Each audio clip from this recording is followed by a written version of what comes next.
So did that Final Fantasy Rebirth trailer finally get you in the mood to try out Final Fantasy VII Remake? The amount of times that you just said the word final is like, it's kind of ridiculous. And yet they never end. What are we on, like 16 now or something? I mean, final is a state of mind. It's less of a rule and more of an idea. Oh my god. I can't say that the trailer necessarily got me there, because like I don't know, cool boys do cool things. I don't know, like I don't know what's going on, but I do know that we're playing Kingdom Hearts 2, and I am desperate to understand how Edgelord Cloud from the Kingdom Hearts series ends up becoming whatever personality he is in those games. A dork. A dork? Yeah. I mean, like, actually, if we're being honest, like, if we're being real right now, okay, we gotta be real. I just want to see more Tifa. So when we're playing Kingdom Hearts 2 right now, and I knew the second that Tifa came on screen, there was like a glint in your eye. Oh. I was like, it's less of an if we're going to play Final Fantasy Remake together and more of a when. Oh, yeah. She's so funny. I don't know. Yeah. I don't know. She's hitting walls and stuff. How can I resist? It's impossible. But welcome back to ThoughtCast, the video game podcast. My name's John. I'm Allie. And today we are super excited for our first guest of season 2. Woo! This guest is someone that I have had the pleasure to work with over on their channel very recently. And so I hope you enjoy our conversation with them, because it was honestly a ton of fun.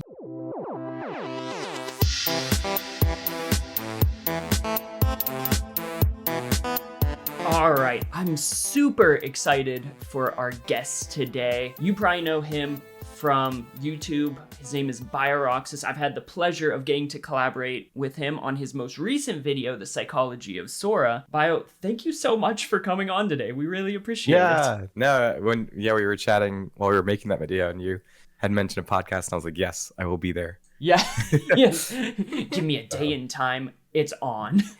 Yeah. So, yeah, thanks for having me on. I appreciate it. Definitely. So, just for anyone who isn't familiar, can you tell us a little bit about you and kind of what you cover on your channel? Yeah. So, I originally started out with Kingdom Hearts. I've kind of branched into Square Enix in general. I've done some stuff on Nier Automata, Final Fantasy, but really just anything with animations. I consider myself an animation appreciator. So I like to slow down stuff and look at why does this feel good, or what does this actually look like? In a lot of action RPGs, it's really hard to tell what's going on because you're trying to stay alive and not die. And so the last thing in your mind is I wonder how that how that combo's going. And memes, I do memes. Yeah. So, love memes sometimes. Yeah, right. No, yeah, I love what your XYZ Keyblade, what your favorite Kingdom Hearts Keyblade says about you. Yeah, that's always something. I feel like at this point it's kind of played out a little bit, but I'm still I kind of get to one every couple months and try to do new one of those. Yeah. But it's really funny how my first big animation breakdown happened in the same month as my first big meme, and so it's been this balance of, I have this really serious content, but also a lot of non-serious content, and so it's been interesting. It's bringing the balance between the two. Right? Yeah. Oh, yeah. Because I feel usually people are pigeonholed right into their one thing, and so I still feel pigeonholed kind of with Kingdom Hearts, but I get to be funny and also be analytical, so that's kind of nice. Yeah. No, that's such a good balance where it's you can do the really serious stuff, but then you can also make yourself laugh a little bit too. Yeah, my wife took a video of me one time because I laugh at my own jokes because I don't know. Yeah. But that's the best way to be. Yeah, I made this one meme where I just was cracking up. It was it's really stupid too, but it was it was when Persona 5 came out, I think, or I had just started playing it, and I was, every time there's something sad that happens in that game, it plays that one song. Yes. And so I was playing other games and I was like, oh man, it'd be really funny if I just took that song and just put like grayscale and like this song over everything and it just makes everything sad. And I could not stop laughing at it. And my wife recorded it and I was like, oh man, I look so lame. Just laughing at my own meme. I feel like it's one of those things though that if you can make yourself laugh with the stuff, it's like, I'm sure this will make someone else laugh too, so why not like put it out there, right? Yeah. We did the same thing in Xenoblade Chronicles 3 with Isard. Yes. Because there's this one character, for anyone who's unfamiliar, Isard, and he does this certain like hand motion. Yeah. And every single time he does this animation so much. And every single time he does it, we would just like crack up. And so then I ended up making like a little TikTok about it. And just like compiling them all and having it like take over the screen and just get Coconut Mall meme-ified. Like absolutely beautiful. He's such a mess of a character. Yeah, because I've never played Xenoblade. I want to. Oh my god, you all should. My friends like, I want like, I'm just like, RPGs are so scary and that like there's such a time sink. Oh my so I'm like, god. I need to like carve out a chunk of time. I did really well with Final Fantasy XIII, where like I don't know how I did it, but I think I beat that in like a month, maybe. Wow. Right? I was like, what? Because it was because typically like RPGs just take me forever. Like I'm still playing this game called Harvestella. Have you guys played that or heard about it? Yeah. I love Harvestella. Did you beat it? No. No. It's great. Have not beat it. So I'm not gonna give away spoilers, but I'm like right at the end. Yeah. And I've chipped away at that. Like I'll like get in bed, and if I'm not like completely exhausted, I'll pick it up and like piddle around for a couple minutes. But there's just like one part in the game because I was making good progress, I think, blazing through the game, and then like you hit like chapter like 3 or 4, and it drops just like literally it just takes all of the side quests and just dumps them on you at one part. And it like killed any motivation. And I eventually like got through it, but I could not like sit down and just binge it. Yeah. Ugh. I feel like RPGs and like JRPGs, like there's always that moment where it's kind of a grind that you just need to kind of power through. I guess not with every game, but like so many have those grindy moments where it's just like, okay, I've hit a wall. I know it's going to pick back up after this, but I just need to get through this moment. Yeah. A lot of older games like thought like, oh, if we make these difficulty curves come like super strong, then they'll have to go grind and it'll pad out a game. And it's like, no, don't do that. This 80-hour game doesn't need padding. It really doesn't. Like, however, I played Final Fantasy IV, and it wasn't a long game, but the final dungeon, like I never beat the last boss, Zeromas, because it was just such a like hike in difficulty, and I was like, I'm right at the end. Like, there's no way I'm gonna spend like 5 hours, just grinding so that I can beat this and see one cutscene and beat the game. So it's like, nah, I'm not doing that. That was me, and Allie suffered through this with me. I already know what game you're gonna say. Yeah. Have you ever played Dark Cloud 2? Oh, Dark Cloud! I played the first one. I didn't play the second one. So I love the first one with my whole heart. And so I was like, everyone talks really highly of Dark Cloud 2. And so I was like, okay, gotta try it, right?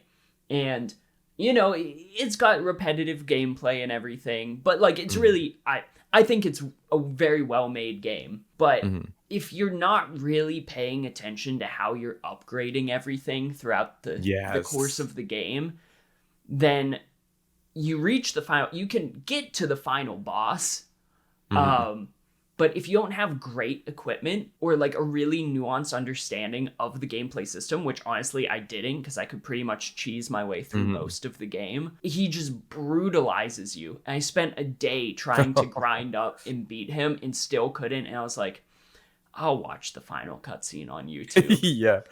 I think Dark Cloud 1 worked the same way where you could keep building on a weapon and you would like upgrade it. Yeah. And I distinctly remember I got to like, I don't even know if it was the last boss or the last dungeon, but my weapon broke. And I was just like, what do I do now? Like, devastating. I spent the entire game building this. Like, I don't have anything else. Yeah. my God, and that's then I just never picked it back up. No, Yeah. luckily, it's not as unforgiving as that, but you get really underpowered really quickly, and it takes a lot of like planning and time to like build the things up in the way you want them in Dark Cloud 2. And so, if people love engaging with those mechanics, recommend the game through and through. I did not like engaging with those at the very end of the game because I had slacked. Yep. Oh, it's on Dark Cloud's on PS4. I might pick that up. Do it. might go through and replay that. Heck yeah, now's the time. Yeah, right. I don't have time to play Xenoblade. I'm gonna go play Dark Cloud. Yeah. Oh, yeah. Yeah. No Xenoblade for me. I'll just, play this game I've already played. But like, Yeah. Honestly, I do the same thing constantly. I can't even say anything. Yeah. No. Even with TV shows, I'll be like, for some reason, like the idea of starting a new movie or starting a new TV show, like it takes a lot of energy for me. And so instead of watching like, I guess like a 10 episode anime, right? I'm like, yeah, I'll just go rewatch Naruto. Yeah. like watch the entire series. It's like, that makes sense. I feel like you just did that with Naruto like last year. I did. Yeah. That was a good Yeah, me too. It's so good. I'm on Boruto right now, which is slowed down. I've not taken the plunge into Boruto. I fell down the One Piece rabbit hole recently. Oh, nice. But- I read that. I got caught up before. I think before my first son was born, when they were still in like Wano, or the Wano arc had just started. Oh wow. Yeah. Right now I'm at That's Thriller Bark. Oh, okay, that's pretty early. Yeah. Oh yeah, that's like the horror theme-esque one, right? Yeah. It's not like horror, but it's like the creepy. Yeah, it's like I think it's very apt timing with it being October, because it's the one where they meet Brooke, and who, for anyone who isn't familiar, is a walking, talking skeleton, and it's very Frankenstein's castle. Oh, that's what was going on. Yeah, that was a fun one. Yeah. No, I'm enjoying it. I haven't watched it at all, but sometimes it exists in the background, and all I know is that there was a skeleton talking about an afro, and I was like, okay. Yes. Yes. I don't know what show you're watching right now, so I guess it was One Piece. Yes. One Piece is good. Have you watched My Hero My Hero Academia? Sorry. Oh yeah. Oh, yeah. 100%. Ali introduced it to me. Love that show. There's something about I love the series. I read part of the manga and then I switched to the anime. Just there's something so like exhilarating. I don't know. It's just it feels good to watch it. I started watching it when we were still in college, I think. Yes. Yeah. So like 3-4 years ago. We're older than that. No, it It was. was no, it was Was like 5 years ago. That was 5 years ago. Yeah. Are you talking about like undergrad college? Yeah. Yeah. Yeah, not master. Ugh. Yeah. So long ago. No, right. Oh, pain.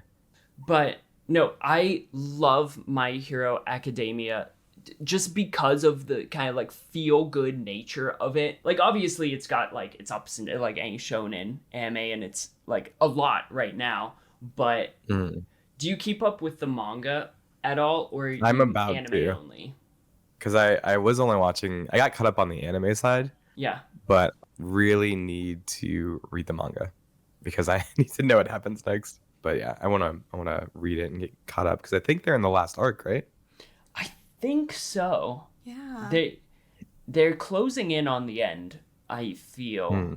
I think that the author announced that this was like they're in the closing stretch. Which is crazy because I feel like so many of like the current really popular anime are ending soon. Like Attack on Titan is finally the manga's done, but like the anime's finally finishing after. Do you watch Attack on Titan at all? I don't, but I remember when it first came out. So good. I got it. I watched up until I think I watched like just slightly after The Cellar. I guess we can talk. You guys have seen it all or watched it all? I have. Allie, you are not the biggest. Yeah. I watched the first episode and I am just such a scaredy cat. I can't do anything. Oh, it's gross. That's weird. Yeah. But there's like the like Titan Island or something. I remember that being a plot point. but I wasn't like too interested in it, so I kind of fell off. Yeah. And then I heard like the ending was like really bad, so I was like, okay, cool. Yeah. I'm still unfamiliar with how it ends because I've somehow been able to keep myself unspoiled on the manga because I want to wait for nice. the anime to finish this November, Mm-hmm. theoretically. Isn't it like the season finale part 1 or something? Oh, it's Attack on Like Kingdom Titan, the Hearts levels. final season, part 3, part 2. Oh my god, Yeah. really? Yeah. That's worse than Kingdom Hearts game title. Yeah. Yeah, well, I remember like memeing about like the Kingdom Hearts level like naming convention Yeah. Oh my when I God. first announced it. So good. No, yeah. Attack on Titan and Kingdom Hearts tied for the most, we'll say wordy naming conventions. Yeah. What an award. Kingdom Hearts 0.2, a fragmentary passage. Oh my god. Ooh, you know what? Speaking of awards, congrats on winning the Million Dreams Award for the Thank Gameplay you, thank you. Analysis Reconnect. Look at you go. What was that event Oh, like? yeah. It was super fun. I didn't really know what to expect. I went to a Final Fantasy XIV event in LA, Mhm. but that wasn't like a convention. I've never really been to a convention before, so I didn't know exactly what to expect. But it was great. There was just people that love Kingdom Hearts. Most of the people knew each other online too, and so it was this like huge gathering of just like online friends finally get to meet each other. It was so much fun. I swear, I saw on Twitter, I feel like everything I saw, like the Reconnect account post, it just Mhm. seemed like it had such good vibes through and through. It was, yeah. The KH guides and Mrs. guides, Mhm. they are the most lovely people. They're so much fun. Last year, they did something for the 20th anniversary called KH 20th. Yeah. And I think that time they had like a lot of events and a lot of like activities, and it was a little like too much. And so with Reconnect, they're really focused on like, okay, let's have some panels and let's have some events for people to do stuff, but also like let's leave some time for people just to connect. And so we went to like do you know the Suicide Spaghetti Bros? Have you heard of them? They do Yes. the Ansem Report podcast. Yes. Okay. So them, I got to meet Damo, who's the like Union Cross Mhm. guru. Just a bunch of like different creators, Lands and Masters, Felicia. Who else was there? There was so many people, and we would just That's like awesome. we would hang out at the hotel where the event was at. There were nights where like everybody went and did like karaoke, and so like I've never done karaoke before. Oh, So that was really fun. So it was just like this. It was just like meeting friends Mhm. who all love Kingdom Hearts. So it was a blast. That's so cool because I feel like having an event so focused on like one individual shared interest, like or shared like passion like Kingdom Hearts. I feel like that's such a community building thing as opposed to something like we go to PAX East a lot, right? Oh, really? Cool. Yeah. So we've been 2 years and it's fantastic. Absolutely adore like the PAX East experience and getting to see and, meet people. But it's such a broad kind of cast net because it's not just video games. It's also like board games and, this, that, the other thing. And so I feel like going to something like Reconnect would be really cool to kind of focus on one core community. Yeah, I imagine they'll do it again. I don't know when they'll do it again because I think it took a lot of work to get together. Oh, yeah. But I can only it imagine. was so much fun. I guess something that I've kind of been curious about is how did you kind of get started in creating stuff for YouTube to eventually, get to the point that, you're going to all of these things like Reconnect and the event for Final Fantasy XVI? Yeah, so me and my brothers, I have two brothers that I grew up with. My older brother loved to like he loved to film like parody commercials or something. So he would make these like sketch like comedy things. Yeah. Where he would like be pitching a product and then it would go horribly wrong, or like he would like just have this really weird persona while he was like talking about this product. And so he'd record all these things and he would use me and my brother as like the actors for his pieces. And so since I can remember, like when I was younger, like he was always like writing stuff, well not writing, but just like coming up with these ideas and having us like act them out. And so I feel like I've always been like quote unquote like making content or making videos since like I can remember. It didn't really get to a point of like YouTube content until like Let's see. Probably high school. In Okay. high school, this is so embarrassing. In high school, I was super into the Slender Man, like Mythos and all of that. Yes. Yeah. So it was like Marble Hornets had just come out, and me and my friends would watch all of that and be like, "Oh my god, this is real!" Like I'm so scared. Yeah. And so as like more and more YouTube channels like make stuff, me and my brother were like, "Yo, we have a camera. We can make up a storyline and all this stuff." And it was like the most off the walls, like making the story up as we went along kind of stuff. So it was so bad, but that's what like originally like we like would post on YouTube, and we would actually like we would clear out our house. We would like wait till evening. We'd like we try to make it look abandoned, which it, like if I went back and looked now, it probably wouldn't. But we'd like get bed sheets and like throw it over all the furniture, and we like found these like 2x4s that we would like put over the doors to make it look, I guess, like that. Thinking back now, I'm like, I don't like if someone gets evicted or if it's like foreclosed, you don't just like board up a house. Yeah, but like almost giving it like that Call of Duty zombies looking. Yeah, exactly. And so we'd like film in our house and like try to pretend it was this haunted hotspot for the Slender Man or something. Man, good times. But we did that for a year maybe, and eventually like we stopped filming it, and my brother like so that gave us like the kickstart into like, oh, we like horror stuff, we like making horror stuff. And so my brother decided to make a horror game about Frankenstein. And so while he was making that, I came along to like make music because I used to work in a studio and like produce music, and so I made like the backing tracks for it. Oh, that's awesome. And yeah, it was really cool. Like I made like 2 songs, but it was still like super cool. And I got to like play around with some like sound design. I think we didn't do too much, but we did some like wind whistling or blowing. And then the one I distinctly remember is the primary like light source was matches, and so I got to like use matches and like capture the sound of like an actual match catching fire and like dousing it in water.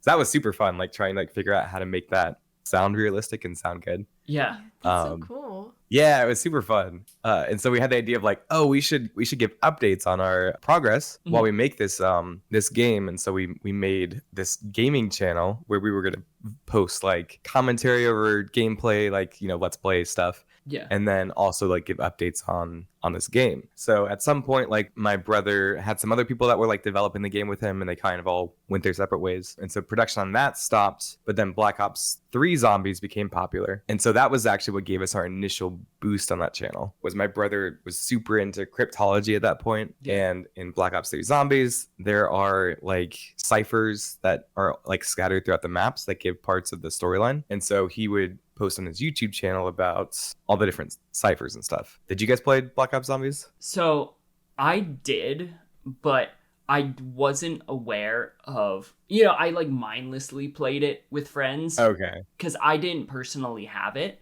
So I would always like go over to like friends' houses or like friends' like rooms, you know, and play it with them. And so it was mainly just, I'm terrible at shooters, so I'm just trying not to be dead weight to my friends at the time. And so I didn't like know the background or like any of that kind of stuff surrounding it. Yeah, I played Black Ops 2 at my friend's house because my parents were like super strict. So any of like the not fringe, but like anything mature or anything like horror based, I would have to like watch at a friend's house because my parents were like not about that at all. We got super into Black Ops 3 Zombies. They came out with this thing called Mob Tools where you can make your own zombie maps. And so my brother was like, oh, hey, I'm gonna try to make some of that content. And so we started updating our channel with that kind of stuff alongside the zombies and gameplay, like let's play stuff. So we played stuff like Dishonored, Firewatch, Mirror's Edge, like a vast like variety of games that didn't really have any rhyme or reason to it. Yeah, like no through line, but that's kind of like what you were interested in at the time. So that's what you made content around. It was like, I like this game growing up, I'm gonna play this one. Yeah. Those would get like 2 views, which would be like us watching our video to see if anybody's watching it. Yeah. So, and then like the zombie theories are what like gained traction. I think we we got up to 180 subscribers. I think 158 actually was the number. Heck yeah. Dang, that's good. So Heck we're like, yeah. oh yeah, we're YouTubers. Yeah, like making it. Exactly. Yeah. And so at some point I started like live streaming on that YouTube channel. Okay. And I streamed like Call of Duty Zombies. And then I just like happened to be like, hey, I like Kingdom Hearts. Like, let me just like stream Kingdom Hearts 2. Yeah. And then like I like actually had people in the chat, and I was like, oh hey, like other people like this game. That's cool. I grew up with it. And that's what kind of like drew me back into the community. Because I didn't interact online with anything. And so YouTube was kind of like my foray into the space online. And so as I like started seeing other people interact and like come out to the streams, I was like, oh cool, like maybe I'll make some like Kingdom Hearts videos, because Kingdom Hearts 3 is supposed to come out soon. And then yeah, the rest is history, I guess.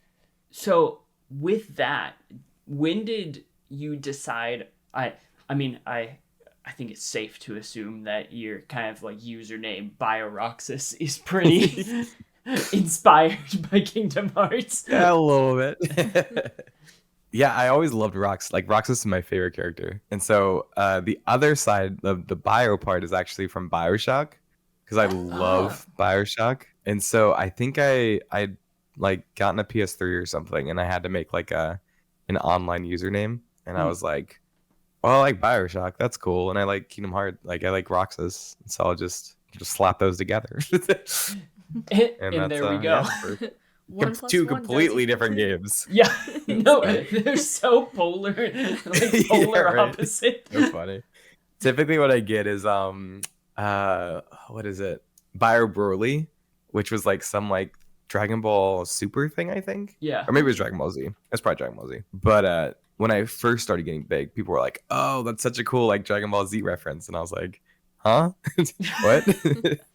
Like, oh yeah, So. that's totally what I was going for. Yeah. Yep, Yeah, totally. Yep, that was Totally totally what I was Broly. doing. Glad you caught on. Thanks for letting me know. Yeah. Exactly. Yeah. That's so funny. What got you into video games in the first place? My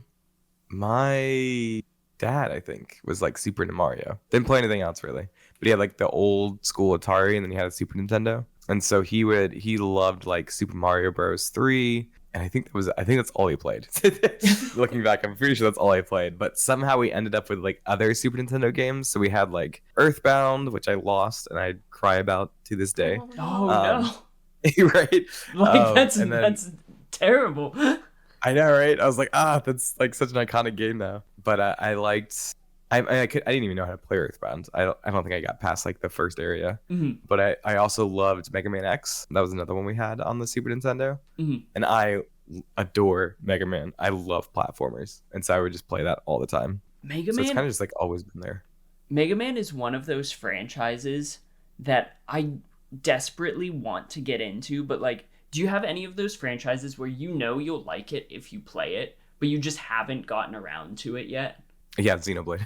Oh, yeah, I guess. Looping back. Yeah, Xenoblade. Probably trying to think of any other franchises. I think I would like. I'm in Final Fantasy, but like I feel like I'd be super into Final Fantasy VII if I had the time. But I'm a very casual enjoyer of 7. That's me right now. Every day I'm like, we could start playing Final Fantasy VII. Like, I could get to know that story. And I know a little bit about it and, like, some of the characters, because we're playing through Kingdom Hearts 2 right now. Yes. And, like, I know, insane to be in this conversation with both of you right now. I have never really played the Kingdom Hearts series.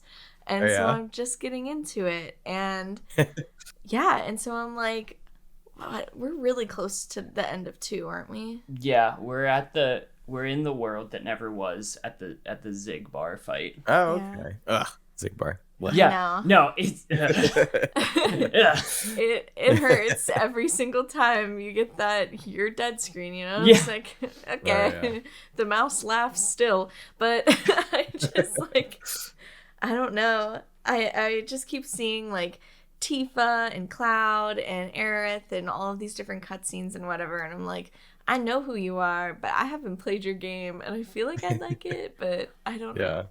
Well, Well, and it's so interesting because the Final Fantasy characters, I'm finding that the Final Fantasy characters that show up in Kingdom Hearts have vastly different personalities. Oh It's yeah. it's so interesting. It's like what were they cooking? Like what's the focus? Have you played Final Fantasy VIII at all? I haven't. I've heard a lot about it. Squall in Kingdom Hearts versus Squall in Final Fantasy VIII, vastly different, dude. Yeah, that's what I've heard. It's almost like, for some of them, they almost like create caricatures of their characters from like whatever Final Fantasy game they were in, and just kind of, I liked this character, or I think Nomura designed most of the Final Fantasy characters that make it into Kingdom Hearts, and he was like, I liked these character designs. Let's throw them in here. Yeah, it's so bizarre. It's like what was especially because like Cloud is like super emo, and it's like yeah, it's not really like that in 7. No, he's a dork in 7. Like, like, I mean, he's cool, but like he's kind of a dork in my opinion. Yeah, especially like as he opens up. Yeah, exactly. Like kind of closed off, but like kind of awkward. I'm excited, Allie, for you to try Remake, because I think you will really adore it. Oh yeah, I can't wait to see Cloud in my brain go from like Kingdom Hearts King of the Edgelords to like whatever exactly. his personality is in 7 Remake. I want to do, so I similar to like the Psychology of Sora, I want to do a Psychology of Cloud video. Because I think that he presents so differently in Remake as opposed to the original. Yeah. And so I want to do like some character analyses of that. Another like something that had been bobbing around in my mind, which I don't know if I would ever do this, but like I know we both played Final Fantasy 16. Well, we all have. The psychology of Clive would be so interesting. Maybe we should talk about that, because I remember distinctly when I was playing through it, I was like, all of these characters experience grief in some way, but the way that they handle it and process it is so different. And so I wanted to do a video of like, like how does grief show up in 16, and like let's look at each character and how they handle that. But it sounds so bad, but like the algorithm or like just content for 16 in general is so atrocious. Like it is, I don't understand, but it is so bad. And so like making any kind of content on it is a death wish, which is so sad. I've kind of noticed that because I obviously, since we pretty much focus on Persona and Psychonauts most of the time, haven't made anything for Final Fantasy 16, but I also see very little things showing up in like recommendations or like the recommended for Final Fantasy 16, and I watch a lot of Final Fantasy or Final Fantasy adjacent content, which you would think it would show up, but it just doesn't. Just didn't. Yeah, I know a number of people that like were making like even just their reactions, right? Like their Let's Play like reaction channels, and like got to like part 3 or 4 and just stopped. Like it was so bad for their channel. Like even like first time reaction stuff, like people that just do that for their content, were like, this is so bad for my channel, which is so sad. It's like, come on. Like Final Fantasy 16 is, I personally adore the game. I love it, but it almost feels like it's fighting uphill against, because I guess people the darker, like people saying, is this really a Final Fantasy game? Is this indicative of what the franchise should be moving forward? All of that strange kind of controversy. And I can get why people might not like it as much as something like a Final Fantasy 9 or a Final Fantasy 10. It's just a different flavor. But I think it definitely deserves more time in the sun, both like in terms of stuff on YouTube and people covering it, as well as just like the appreciation it deserves, because it's, let's be honest, a I can't say masterpiece. Oh my gosh. I got so tongue-tied on that one. Yeah, it's crazy that like that's another thing I would want to do at some point, is talk about like, okay, like how do influencers and just like discourse online, like how does that impact reception? Mhm. I see so many people that are like, oh, it doesn't matter. And it's like, no, it does. It's very important. Like there's a reason 100%. that people get paid and like sponsored for stuff, because if they can set the tone for something early, because that's what happened, right? Is the tone, even from the first Like trailer. Yeah, the discussion online was already like, I don't like this. Yeah. And so it already set the tone for it. And I think that like I just think that influencers and just people that get a lot of people talking online just have a lot of power for that. Oh my gosh, yeah, they do. I work in video game marketing. And Really? it's like, yeah, it's pretty crazy. Oh, that's cool. And so we were recently reading some case studies about the marketing that went behind Undertale and Stardew Valley. And both of those games, I mean, like, they're indie. They were developed by, like, mostly just one guy, you know? And so with both of those games, they didn't have a marketing budget. Like, they didn't plan for any of that.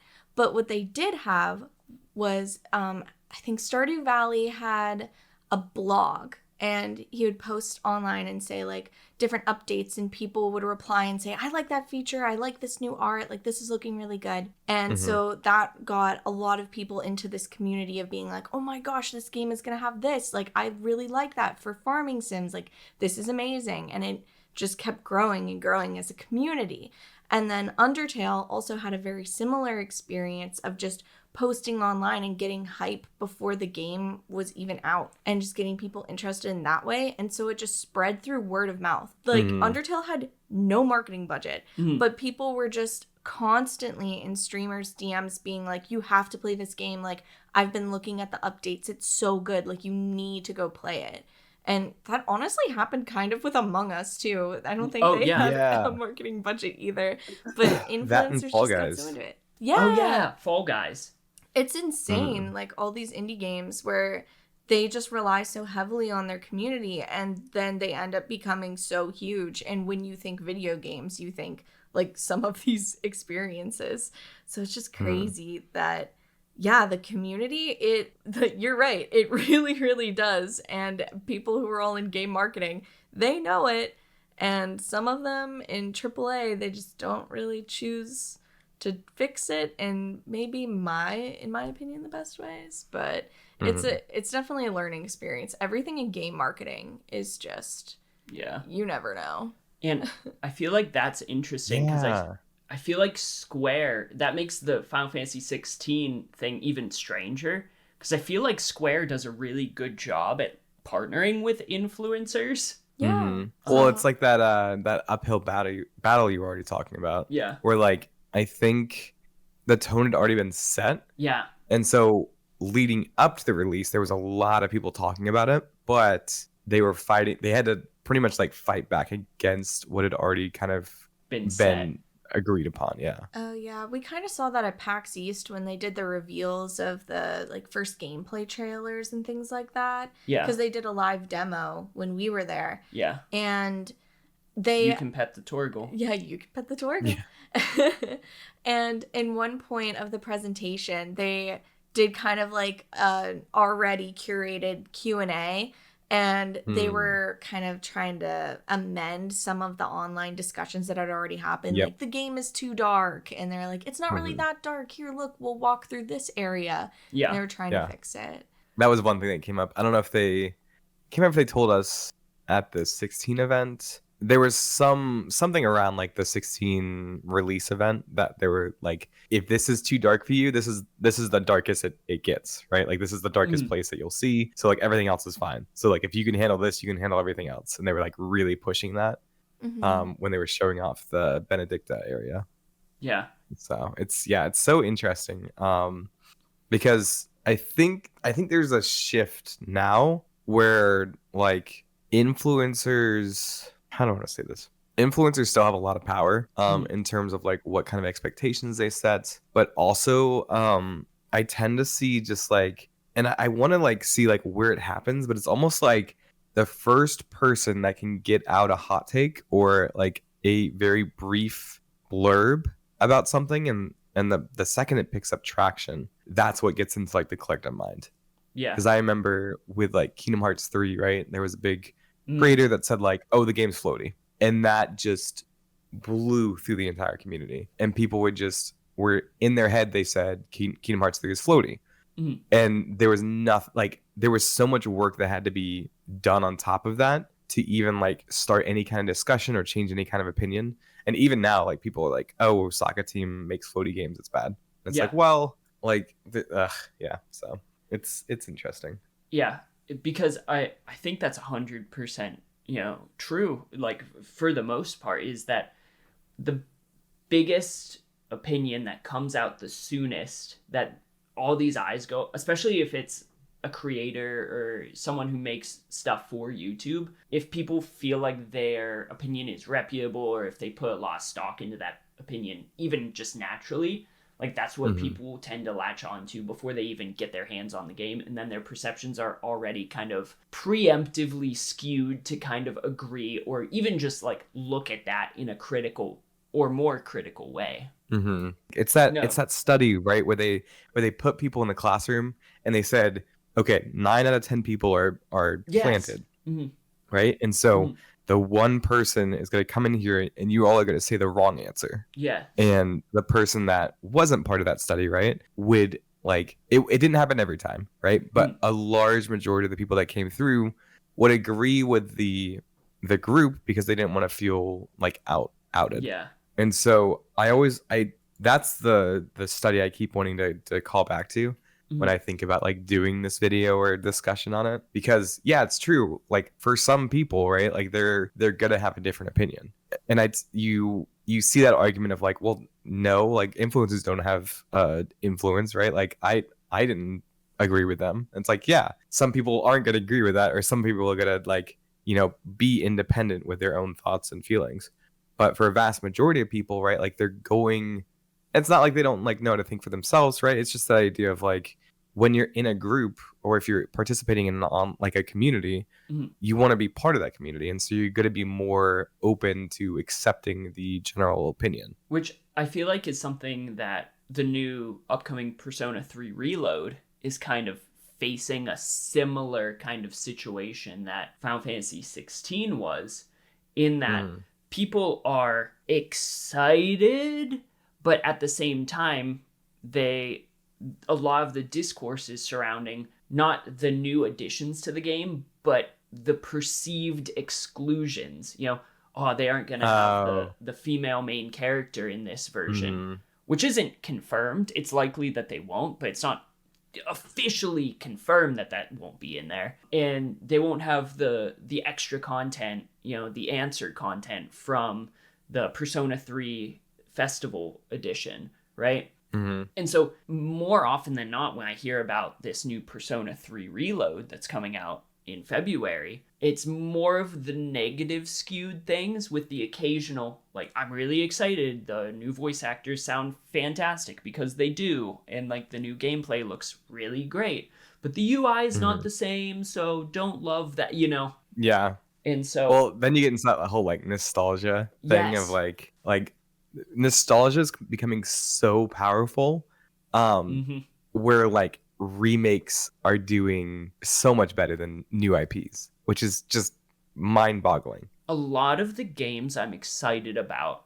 right now, like coming up in the near future, are Persona 3 Reload or Mario RPG Remake or, Final Fantasy Rebirth. And it's just like, it is that kind of nostalgic content where it's not fully a reimagining, but kind of reintroducing you to this IP that you really enjoyed a long time ago, that Final Fantasy VII Rebirth probably is going to blow Final Fantasy XVI out of the water in terms of sales.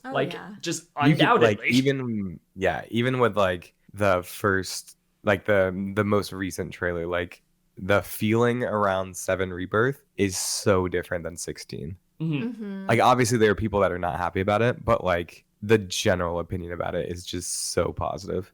It's easily going to blow past 16. Which is cool because it looks like a fantastic game, but at the same time, 16 deserves its time in the limelight too. So, yeah, because it does have so much like really cool content. But speaking of Final Fantasy, you've made it no secret that you love Final Fantasy XIV.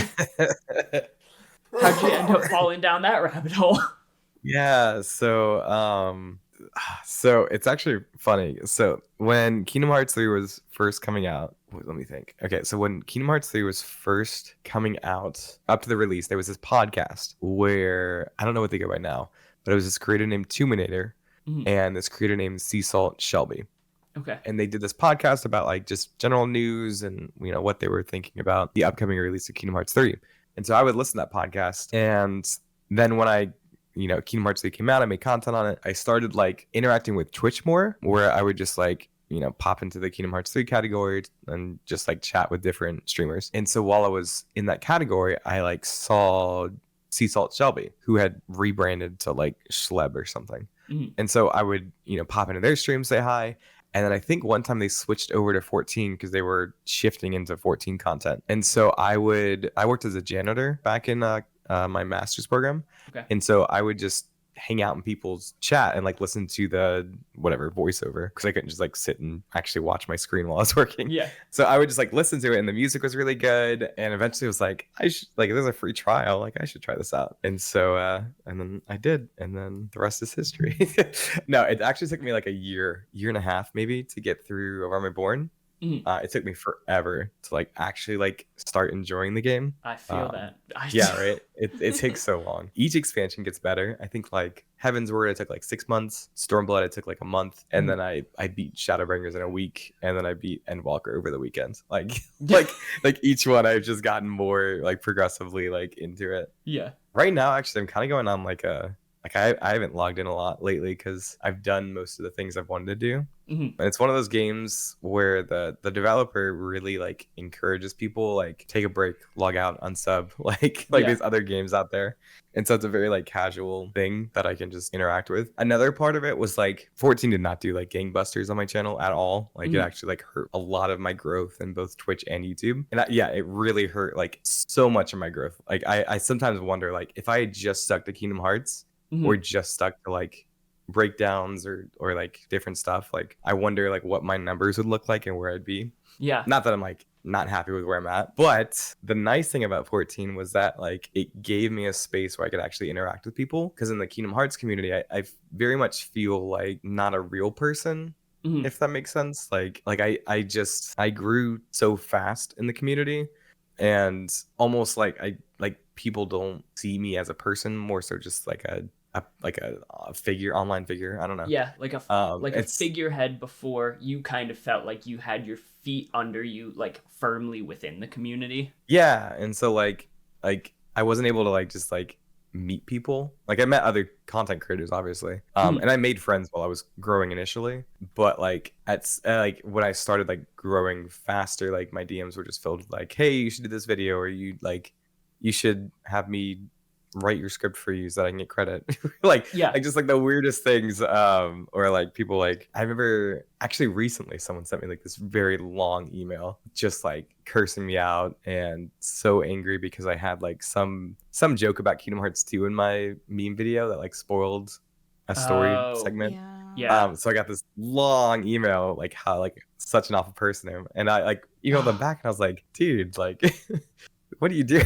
Like I'm sorry, but like I'm a person. And they were like, and immediately they text back like, oh, I'm so sorry, like I should have like been nicer or something. So just that idea of like people just don't see you as a person after you get to a certain size. And so going to 14, right, like nobody knew me. I was just another person in the community, and so like getting to interact with people as like another person was really nice. And so that was another part of that appeal and draw to that game. No, totally. And I feel like to a certain extent with Persona, I can kind of relate. Because I did all of those psychology of, XYZ Persona character, and the counseling student reacts to Dr. Maruki and all that stuff. And so a lot of people like knew me as YouTube guy who talks about psychology and nothing else. Like no one would like I wouldn't really interact too much on Twitter outside of people being like, hey, video's dope, yeah. And it's just like, cool, thanks. But then I would make a video that like someone didn't like about there's one video in particular about one of the characters from Persona 4, which people perceived as a spoiler, even though there was nothing that led to it being a spoiler outside of assumptions by making the video. And I got in the comments, people were like, "You're such a piece of garbage human. Yeah. Like, you should unalive yourself for making Yeah. this. How dare you?" Mhm. And it's just like, Crazy. and it's just like, I was just talking about a dude in a video game. Like, Yeah. Yep. I apologize, but like I can kind of relate where it's almost you don't get the chance to kind of take that step into the actual community because YouTube kind of skews things in like a strange way sometimes. Yeah. Well, it's just like there's no boundaries. Mm-hmm. It's just like it's either like because there's one side where like there are people like I hate you. I want you to unalive. I hope that like I rain down like curses against you. Yeah, And yeah. on the other side where like people get way too comfortable with the idea of you rather than like actually knowing you. Like those parasocial relationships just hit real weird, like constantly. And yeah, especially in that like that come up where it's like yeah, you don't there's no like guide to being a content creator. It's just like you just figure it out as you go. So there's nobody that's like, hey, be careful with your boundaries. Especially when it's not like a full-time gig. Yeah. You have work outside of this, and as do we. And so this is something, I can't speak for you, but I feel like we agree. It's something that means a lot and care deeply about and really enjoy. But at the same time, it's like you don't want to be rude to people, but you also don't want it to give the impression that like we're best friends now. Yeah. I try to set boundaries and try to be like pretty clear, but some people just do not pick up on that. And I feel like 90% of people are chill with it. It's like that 5% that's just like let's take a step back. Like you seem like an awesome person, but like we're not like internet best friends right now. Yeah. And there's that added thing. I don't know if you've experienced this. I assume like you're more like on the psychology therapy side than I am. But I'm pretty open about like I work in therapy or I work in the psychology field. And I was like very clear of like this online area is not like I can't give you guys therapy. I cannot help you with that. I would love to, but like I have to have this boundary because it's not ethical. It's not helpful. And I remember like distinctly there was this person that like I just made a big post about this on Twitter of like I cannot help people, not because I don't want to, right? It's just like it doesn't work. Just That's can't. not okay. It's not ethical. It's not like it literally goes against your code of ethics. Yeah, and then I had someone like come to my DMs and drop this paragraph of like all this childhood trauma, all this like medication that they were trying to take, all these diagnoses that they had, and I was just like I can't say this in a way that's not like there was no way to like say like I can't help you without them taking it the wrong way, and it was just like woof. Have you had experiences like that? Yes. Yeah. Loads. And you have actively pursued and you're in the counseling field. Because I've kind of steered a bit away from the counseling content now because I mainly made that, and I still do it from time to time. Like I'm doing a Yukari video for Persona 3 right now, and I still kind of loop it in, but it was mainly when I was a counseling student that the bulk of that content was coming out. And so like all the time I would get DMs on Twitter where it would be something similar, and it would kind of be like, okay, I can't really help you with this. Here's some resources, here's how you can, Psychology Today is a great resource to find a counselor. If you're having any ideations, here are some resources for that, and we had to make it, Allie, you instated this rule on our Discord server. Where it says that if you're coming to this Discord server for, John to counsel you, like can't, and then we linked kind of the reason I can't based on like ethics and all of that, and we linked to a document in the Discord server as one of the rules, so that if anyone reached out over Discord, we could say, I'm sorry, I can't do it, here's the rule. Like it it is what it is. So if you're here for that, I'm sorry, but can't really do a lot. I'm sorry you're going through that, but Yeah.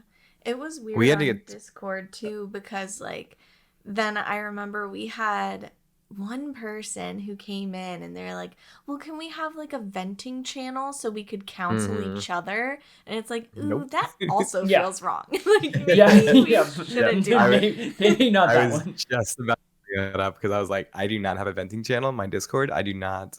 My mods are very strict about like, you cannot vent here. Like Yeah. Mm-hmm. this may come off mean.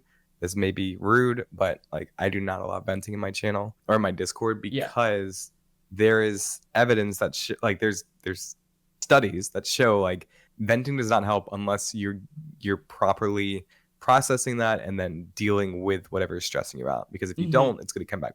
And I remember there was so much pushback against that of like, well, like if you're not going to talk to us, like we should be able to vent somewhere. And I was like, you might think I'm an asshole and that's fine. Sorry, I didn't mean to curse. No, you're You're good. good. But You're like good. you might think that like I'm being a jerk, but like I'm like no. Like we can't do this.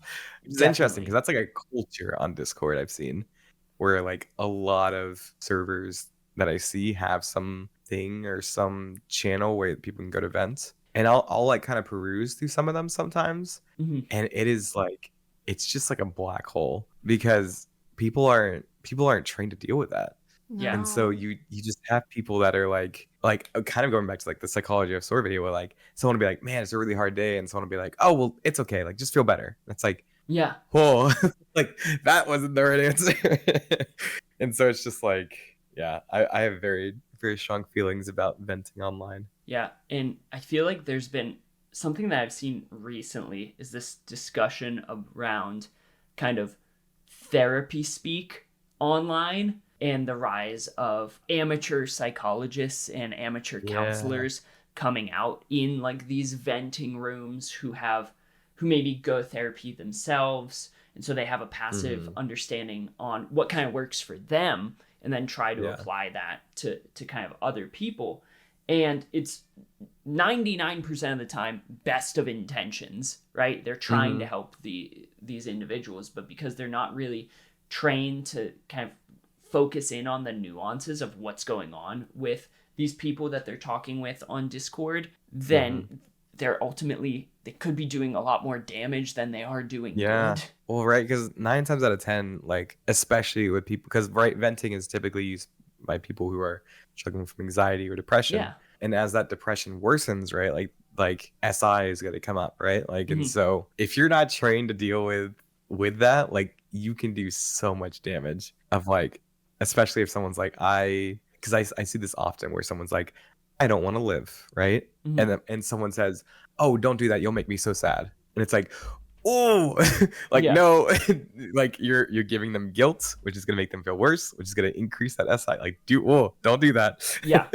And but I don't like, I don't feel like it's ethical to jump in and be like let me help with that, because it's just just don't do it. just don't open those vending channels. Use Psychology Today, use those resources, and like go see somebody that can professionally help. Yes, 1,000%.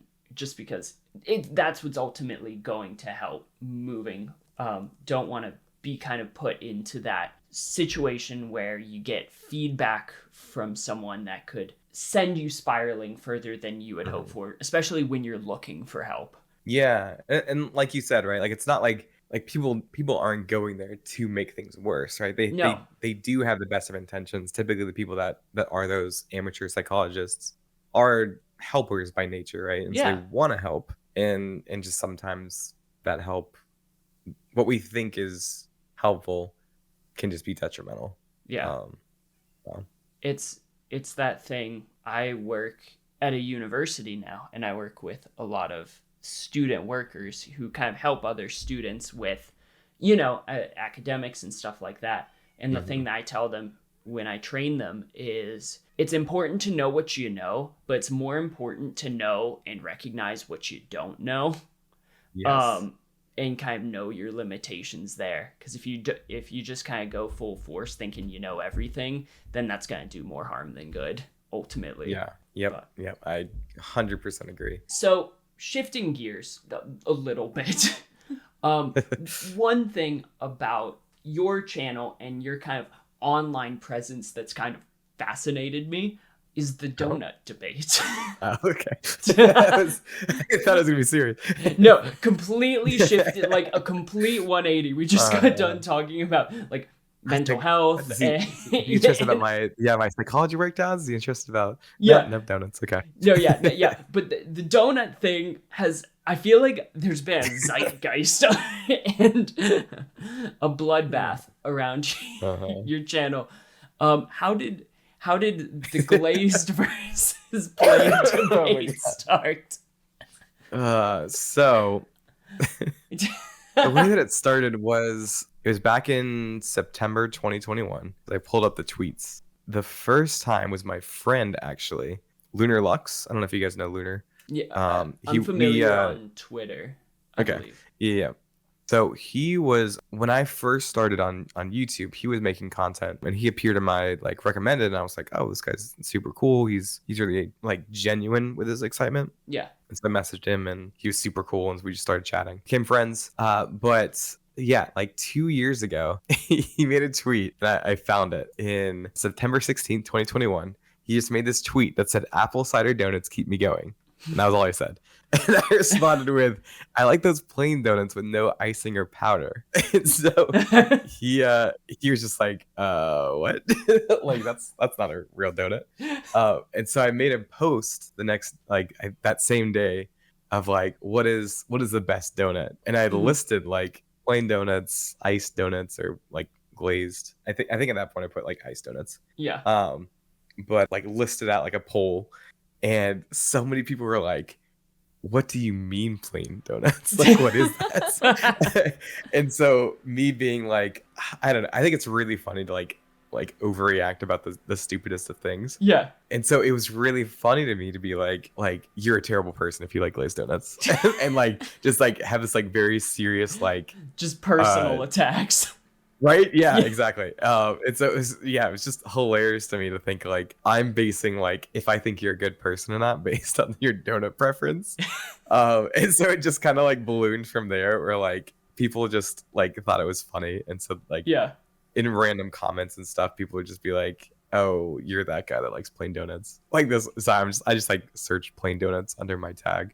Like when the whole like early this year there was that like shortcut debate on Cure, but like what's the best place for Cure, and someone said of course the plain donut lover would put Cure on the wrong button, and so it just like it started like just becoming like this really dumb like insult in my community, and so just kind of like stuck. Yeah, because like I'll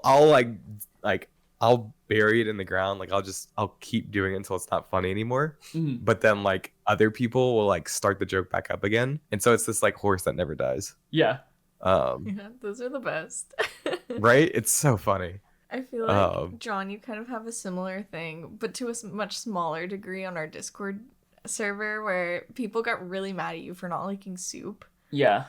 Because you're just like, I don't really like hot beverages or like any type of hot liquid, and everyone was like, "What is wrong with you?" Yeah. Yeah. Yeah.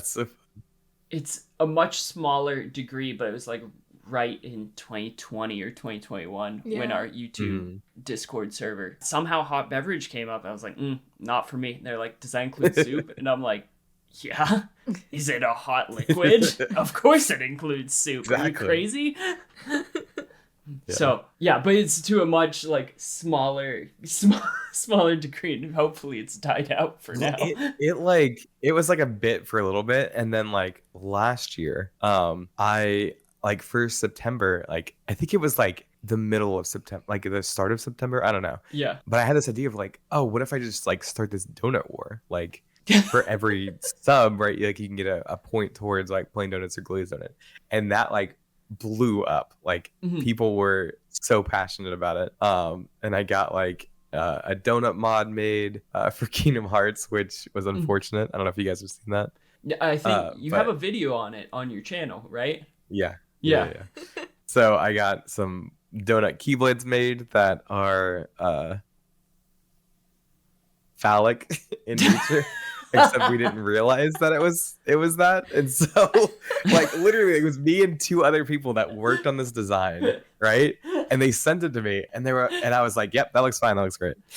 Like, and then we announce it and release it, and all the comments are like, dude, that's a penis. Like, That's Oh my god. it was the worst. So that's really funny though. right. Yeah. So it's just I don't yeah. The weirdest things stick. Yeah. The stuff that you work on to like make a meme or make viral are not the things that ever go viral, which is so annoying. Yeah. Oh yeah, never. The algorithm and gods, they'll never shine down on you in that way. No. Right. But There's been like 2 times where I was like, this is gonna be a big video. And it was actually a big video.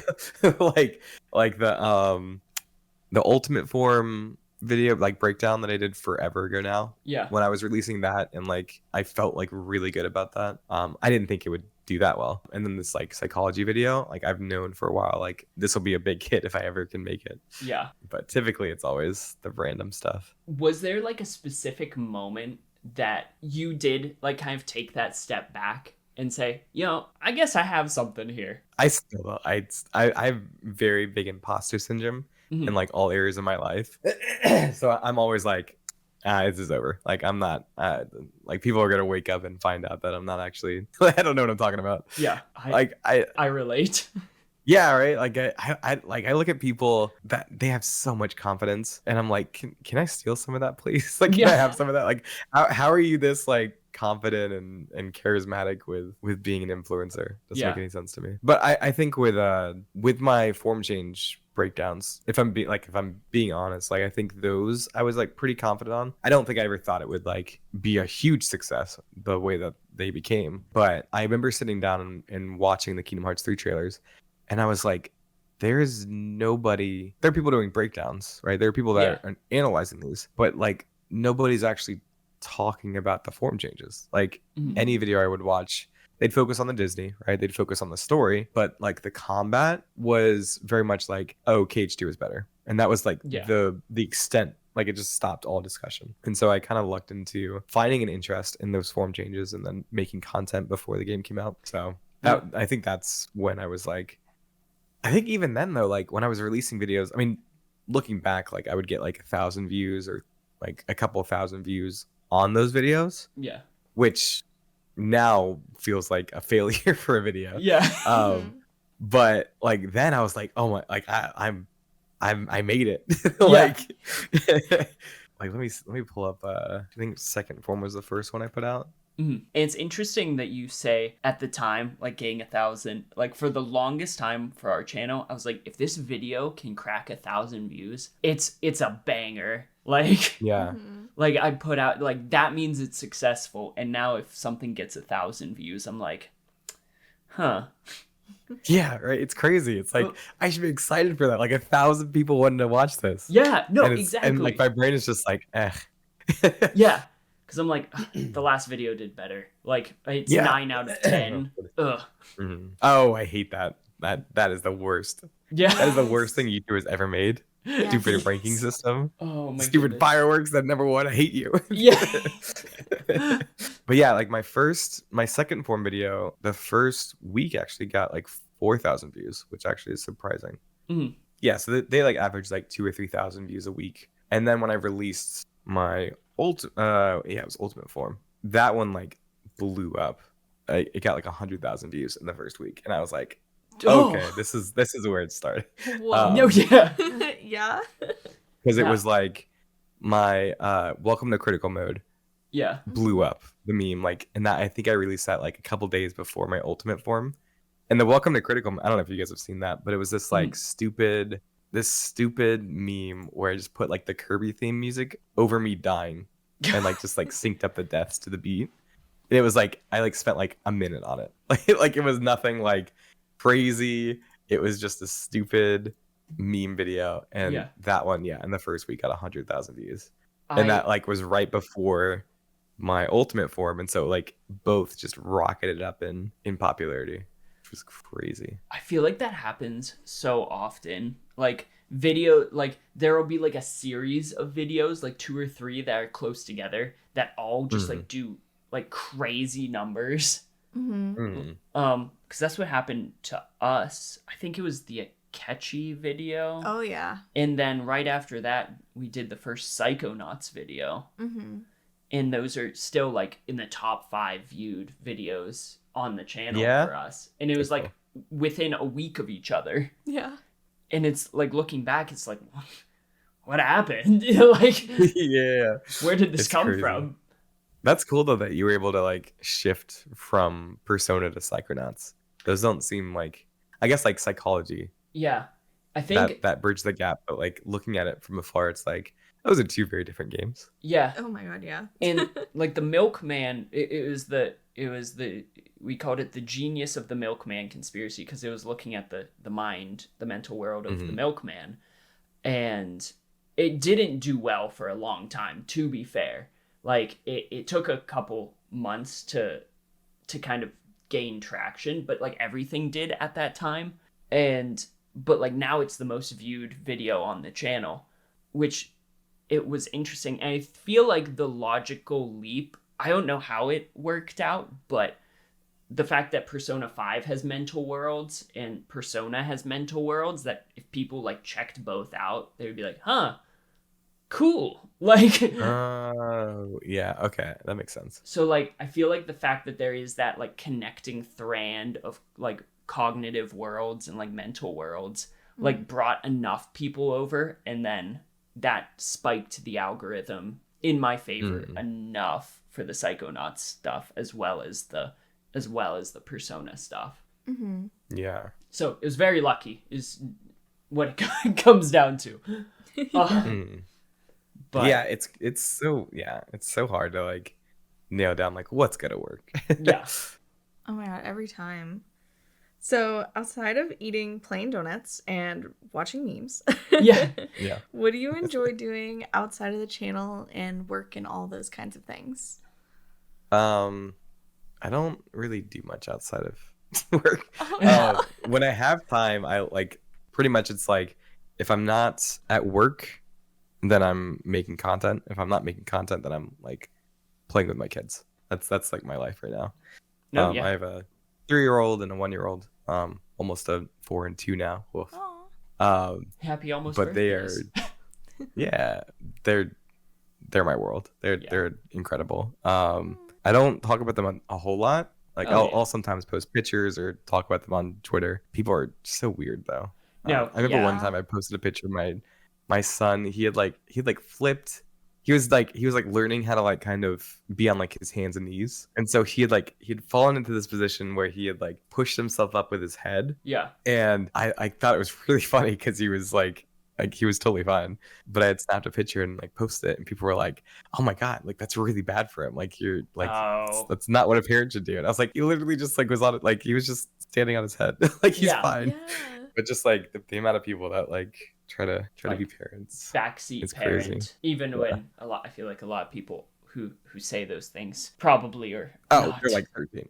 They have no idea like what they're saying. But yeah, I love playing with my kids. One of my favorite things with like seeing them grow up is watching them like understand the world and like build skills. Right now my daughter's starting to like just has had a huge burst in language, and so she's just like babbling and like slightly throwing out words. Yeah. And so that's just so much fun to like finally be able to like communicate with her. So like if we ask her if she wants breakfast, she'll say like yogan for yogurt. Yeah. Or she'll like verbally like say yes or no to like what we ask her. And so like seeing that connection and just seeing her understand the world is so cool. And she's a huge like she loves riding on our backs and loves being chased. It's so much fun. So yeah, if I'm not working, then I'm playing with my kids. That's awesome. And I feel like we're not parents, but I'm really close with my sister and my brother-in-law. So I'm really close with my niece and nephew.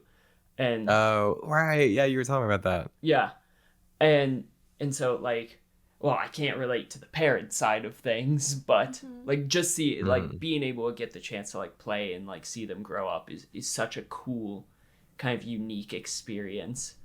because kids are incredible yeah, because they have this it's not naivety. Mhm. It's just this like innocence where like they're just vibing. They're just exploring the world. They don't Mhm. have like they haven't had those negative experiences, right? That like quiet some of those parts of our personality, Mhm. right? Like they haven't had those interactions where they're shamed, right? And so Yeah, like they're just fully just like interacting with the world. They're being their complete self, and I love that. Like it's so cool. yeah.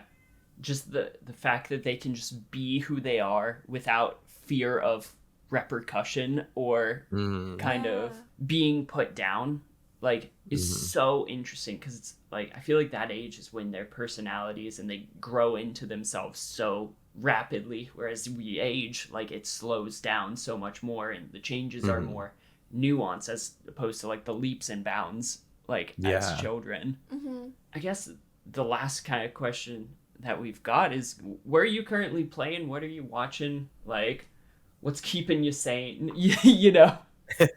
For the 10 minutes before I go to bed. Um, Yeah. No, yeah, uh, exactly. typically, I usually okay. So game wise, I am playing Harvestella on the Yeah. last dungeon. So I'm praying to be done soon because Yeah. I holy shit. Wait, for my birthday, someone bought me Fire Emblem Engage, and that Okay. was 7 months ago. So I would really like to play that game. Yeah. Yeah. I'm looking forward to that one. So I really want to play that. I think I'm gonna do a replay of Final Fantasy VII to get ready for Rebirth, Mhm. and like to help with the Psychology of Cloud breakdown that I'm working on. Yeah. Part of me like wants to stream that, but I just like seven's such a long game, and I just I don't think I can do that. So I think I'm gonna play that on my own, and also that like takes away stress. I don't know how do you guys stream? Yeah. On a I know like occasionally you will like I know you guys are doing that like Pokemon Snap yeah. stream for a little bit. Yeah, we stream very inconsistently. For a while I was very consistent with streaming Persona 3 Portable because it was my first time playing through the game. Like, I never played Persona 3 before. Well, I had, but it was when I was a kid and I'd only gotten like a third of the way through the game or something because it was too hard at the time. But like, and so I got through 2/3 of the game and just fully fell off because I realized that since I only streamed once a week, that Oh, 2/3 I was in for another 2.5 months of just streaming uh-huh. Persona 3. Yeah. Yeah. And so I've essentially sworn off long form JRPGs on stream. Yeah, right. Well, that's the thing is like when I think about like if I do scheduled streams Mhm. and I'm doing like if I'm trying to play like Kingdom Hearts sometimes and I'm trying to like collab with other people, that essentially leaves one day. And Mhm. if I count up the hours, because I'm like very like I get stressed streaming where like especially with RPGs I'm like people don't want to watch me grind, people don't want to watch Mhm. me do this. They just want to see me beat the game. Yeah. Yeah. So I get very like anxious and stressed about like I just need to get through this, which then like ends up with me super under leveled at the end, like Mhm. dying to everything. So at 13, actually, I tried to be like a little bit less insane and like just play the game, and that actually turned out a lot better. Yeah. But if I try to plan it out, especially like when I was thinking about 13, it was like it's like a 30-hour game. Like if I stream that for once a week, that's half a year. Like Yes. I was like, there's no way that I'm like like whoa.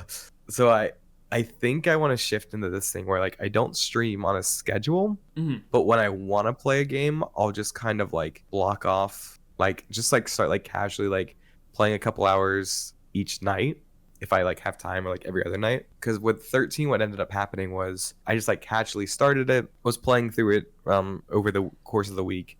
Then I got super into it, and so then like my nights started getting longer with the stream. So then I ended up being able to finish it in a month. Where like there's a lot of hype around it and there's a lot of excitement around me finishing it, and so like I was able to like justify like okay I can maybe like block off like a Saturday afternoon to like finish this. Yeah. Because that's another thing with streaming is like if I'm playing all these like random RPGs or variety, it like not a lot of people come out, and so then it makes it even harder to like keep streaming because I'm just like, man, there's like one person here, like Yeah. nobody Yes. nobody cares. Yeah, I couldn't imagine like doing full-time streaming. No, I feel like full-time streaming would be so taxing. Yeah, I don't know how they do it. Mm-hmm. But I can't imagine like because streaming seems so much more short term than YouTube. Because with YouTube, I'm like, these are highly edited, like these have a thesis, right? But with like streaming, it's like people are just coming from my personality. What if they hate it? Like, what if they get tired of it? So it's like it just feels so much like shorter term. Yeah. Because I'll see like people that get like partnered, right? And then like because there used to be, I don't know if it's still that way, but there used to be a big culture around just like partner pushes. And so like people would like start to build a following, people would get excited, and everyone would be like, oh, you're so close to partner, like let's get you there. And then they would like finish that partner push and finish that game, and then like 70% of their audience is gone. Yeah. And it's like like you've made it theoretically, but if the audience doesn't stay around, then you know, like what use is follower count if people aren't actively coming to the streams and like engaging, or like even on YouTube, like if you have 1 billion subscribers but like 100 views per video, like it doesn't matter what the subscriber count is if no one's engaging with the content. And I guess it doesn't like, and it doesn't not mean anything, because numbers make you know, seeing numbers go up makes me happy, you know, as with most people. But like it's tough to like reach a milestone and then have it drop off like it would be for like those partner pushes. No, exactly. So that's why I'm like, I try to stream at least like once a week. Sometimes for Halloween I've been like doing a lot more collabs, but in general I try to look at Twitch streaming as like more so a hobby, more like a side thing to my hobby of YouTube, where it's like the least priority, because that just helps my own mental health. No, 100%. Also, since it's October, you should totally stream Psychonauts 2 this year. That's a good point, because I think that's when our conversations around the psychology of Sora started. I think you're right. Yeah. Because I saw you streaming Psychonauts. I'm like, hey, I love Psychonauts. I like that game. That's so funny. That's so true. Yeah. Oh, it's still $60. Jeez. Yeah, they do sales like a decent bit. I know I think it just got off a sale recently, but dang. Oh, it's super positive though in the reception to it. I didn't hear a lot about Psychonauts 2. Oh, fantastic. Like if you do decide to play it, whether it's on stream or like in your free time, I will shill for the game as much as you you know, I will go to bat for the game any day of the week. Wow, the graphics look a lot better. Yeah. Still the same style, but like the crispness of the textures. Yeah. I think that's really all we have for today. Is there anything else you wanted to talk about, Allie? No, it's all good. So thank you so much for coming on and hanging out with us. And thanks for having me. I love talking with you guys. Is there anywhere that you want people to follow you? No, don't follow me. Okay. Just kidding. Okay, noted. I will unfollow, unsubscribe. You'll never hear from me again. Yep, I go by Bio-Roxas. It's a very unique name, so nobody takes it. Yeah. Except on Facebook. Someone took it on Facebook. Oh. Boo them. I am not on Facebook, but I'm on Twitter. I'm on TikTok. I don't use them. I use Twitter more than TikTok. And I'm on YouTube and Twitch. And I play Final Fantasy and Kingdom Hearts. Awesome. Well, I'm so good at shilling myself. Yeah. We'll be your cheerleaders. Go follow. But yes, go follow. He makes absolutely fantastic content. And so genuinely, it was a lot of fun. So thank you so much. And that'll do it for this week's episode of ThoughtCast, a video game podcast. Thank you all so much for listening. We really appreciate it. And we would really appreciate it if you went on over to YouTube and subscribed to the Thought Bubble YouTube channel and the ThoughtCast, a video game podcast YouTube channel. It helps us out so much more than you could ever imagine. And if you want to listen to next week's episode early, go subscribe to our Patreon, because we're going to have a conversation with King K. But with all of that out of the way, I hope you have a fantastic rest of your day, a fantastic rest of your week, and why not even a fantastic rest of your month. And we will see you next week. Later. See ya.